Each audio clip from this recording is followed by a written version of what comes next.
Como sabemos, o corpo de ossos, carne e sangue um dia morre, mas a alma continua viva eternamente.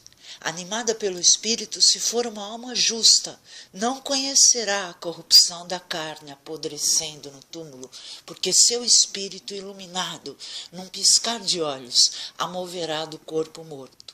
O problema está aí. Se a alma não for justa, continuará no túmulo. E se não for justa, e quando sair do túmulo, será escrava do inferno. E entre várias incumbências más, seu espírito a moverá, com o objetivo de inspirar os indivíduos ainda vivos no corpo para fazerem coisas más no mundo que conhecemos, e assim os escravizar. Chamo a atenção para os Salmos Sapienciais, número 9, versículo 18, que os injustos voltem ao túmulo, os povos todos que se esquecem de Deus. Ou seja, se é para voltar é porque veio de lá. E o versículo 10 do Salmo 5. Pois eles não falam com sinceridade e o seu íntimo está cheio de maquinações. Sua garganta é um túmulo aberto e sua língua é aduladora. Aqui cabe uma interrupção. Os espíritos maus em outra dimensão conseguem nos influenciar pela via do elogio, alimentando-se de nossa vaidade e acumulando-nos de soberba. Por isso é tão importante que cultivemos a humildade. O próprio Jesus, ao se dirigir aos sacerdotes de seu tempo para condenar o mal da hipocrisia com que eram inspirados, diz em Lucas 11:44, ai de vós, porque sois como túmulos que não se veem, sobre os quais os homens andam sem saber. De modo que o indivíduo, quando influenciado por uma nova forma de vida que não se pode ver, faz coisas más ou boas. Sua razão pode até lhe demonstrar que aquilo que lhe riscou a mente e que é mal, não pode ser realizado na natureza. Mas se o espírito já tomou conta de parte de seus membros corporais, de ossos e sangue, o indivíduo faz o mal que sua razão da alma não queria fazer. O espírito mau atesta ao nosso espírito que nós devemos agir para o pecado, a fim de que sejamos escravizados por Satanás. E mesmo que a nossa razão nos condene, agiremos mal. É o caso dos vícios, por exemplo. Chamo a atenção para a primeira leitura de hoje, versículos 19 a 24. Paulo aos Romanos. Com efeito, não faço o bem que quero, mas faço o mal que não quero.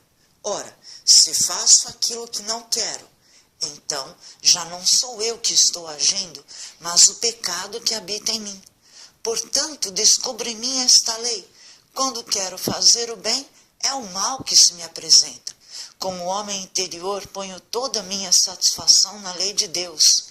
Mas sinto em meus membros outra lei que luta contra a lei da minha razão e me aprisiona na lei do pecado, essa lei que está em meus membros. Infeliz que eu sou, quem me libertará deste corpo de morte? No versículo 25a da mesma primeira leitura, Paulo, apesar de se lamentar tanto, dá graças a Deus por Jesus Cristo. Graças sejam dadas a Deus por Jesus Cristo, nosso Senhor. Por que ele fez isso? O que há nesse espaço entre a lamentação e o agradecimento? Há a sabedoria que eu vou demonstrar hoje que Paulo tem. Quando nossa alma é influenciada por um mau espírito, que pode ser o nosso mesmo ou influenciado por outro, Deus, na sua infinita misericórdia, prende nossa razão nesse erro. Tendemos a repetir e repetir a mesma lógica substancial do ato pecaminoso. Chamo a atenção novamente para os Salmos Sapienciais. O Salmo número 9, versículo 16. Os povos caíram na cova que fizeram, no laço que ocultaram, prenderam o pé. O Senhor apareceu fazendo justiça, apanhou o injusto em sua manobra. No Salmo número 10, versículo 2, a soberba do injusto persegue o infeliz. Fiquem presos nas tramas que planejaram. E o próprio Senhor, na leitura do Evangelho de hoje, diz no versículo 59, eu te digo, daí tu não sairás enquanto não pagares o último centavo. Se o mal está preso em nós, cabe a nós nos livrarmos dele enquanto ele se repete infinitamente. Todo mal causa sofrimento e cansaço a nós e aos outros, mas Deus, na sua infinita fidelidade, o isola para que nós o sintamos isolado e o percebamos. Chamo a atenção para, novamente, os salmos sapienciais, o Salmo 10, versículo 14. Mas tu vês a fadiga e o sofrimento e observas para tomá-los na mão. A ti se abandona o indefeso, para o órfão, tu és um socorro.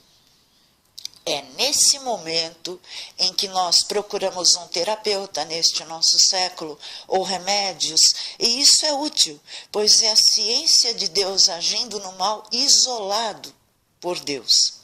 Mas quem também ama o Senhor deve ter em mente que o mal só se manifesta repetidamente porque está preso, e isto é motivo de alegria.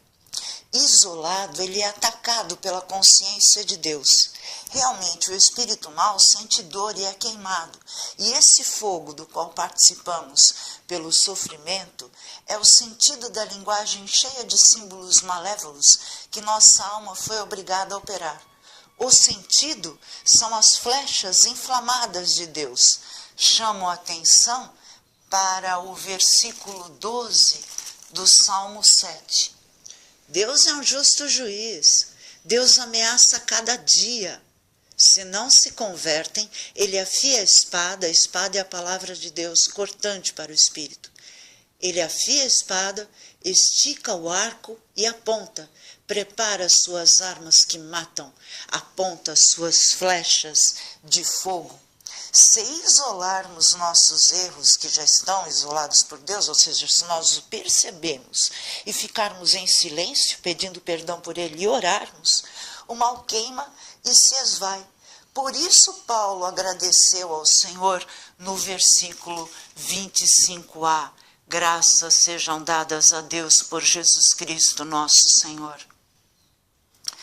Como está no Salmo Sapiencial 2, versículos 2, 6 e 10, motivo para rir de nós mesmos nós o temos. Porque as nações se rebelam e os povos planejam em vão? Os reis da terra se revoltam e unidos os príncipes conspiram contra o Senhor e contra o seu Messias. Rebentemos seus grilhões, sacudamos seu jugo. Aquele que habita no céu ri, o Senhor se diverte à custa deles e depois lhes fala com ira, confundindo-os com furor. Fui eu que consagrei o meu rei em Sião, minha sagrada montanha. E agora, ó reis, sejam prudentes, deixem-se corrigir, juízes da terra, sirvam ao Senhor com temor, prestem-lhe homenagem tremendo para que ele não se irrite e vocês pereçam no caminho, pois a ira dele se inflama depressa. Felizes aqueles que nele se abrigam. Assim, quando soubermos de um erro, apressemo-nos em nos corrigir, ao menos pedindo perdão a Deus por ele.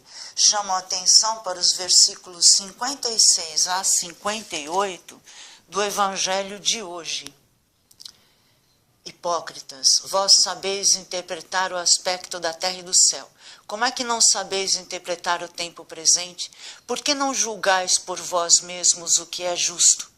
Quando, pois, tu vais com o teu adversário apresentar-te diante do magistrado, procura resolver o caso com ele enquanto estais a caminho, senão ele te levará ao juiz, juiz é Deus, o juiz te entregará ao guarda, e o guarda te jogará na cadeia, aí você está preso.